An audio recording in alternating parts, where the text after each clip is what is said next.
Hello, welcome back. So now we are going to really go into the technical details and you'll learn how to build a knowledge graph.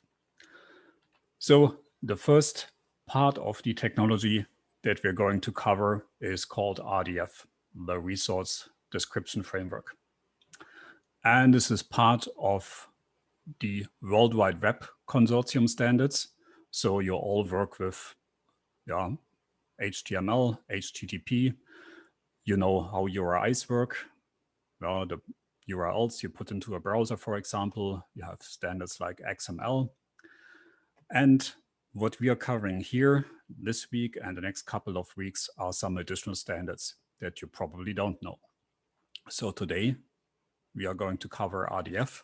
In the next lecture, we're going to look at RDFS. Lecture after, we're going to cover a query language called Sparkle, and we also talk a little bit about OWL. And then later on, how you build an application on top of all of that. So these standards come out of the same organization, the World Wide Web Consortium, that also standardizes the web technologies that you use, HTML, HTTP, and so on. So you've already seen this kind of knowledge graph in the introduction. In this case, we modeled a person.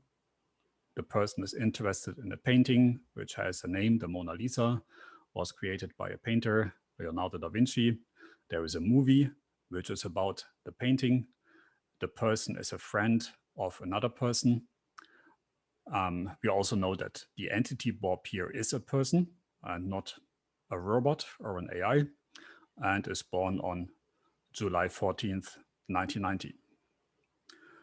Now, before we actually go further, it's your task to try to build something similar.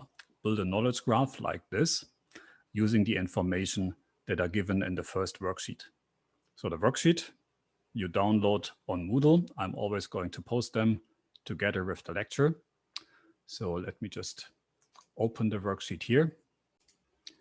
So the first worksheet on knowledge graphs, and there you start on the first two tasks. So similarly to the example that you have just seen on the slide, your job is to create a knowledge graph with these three pieces of information. Joe studies at Concordia University, Joe knows Jane, and Jane studies at McGill University. So draw the graph here.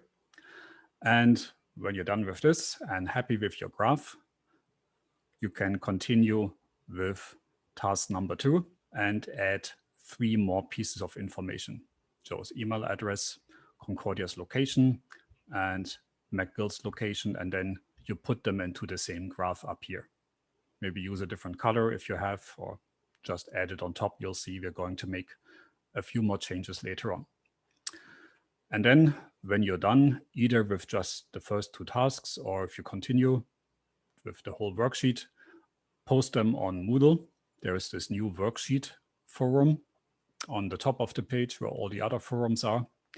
And then during the current week, I'm always going to look at all the worksheets that you submit and give feedback, and you can look at what other people have done and look for improvements, see if there are any mistakes, something that we would usually do in class, but now we do it online.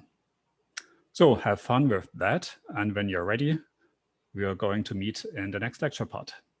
See you then.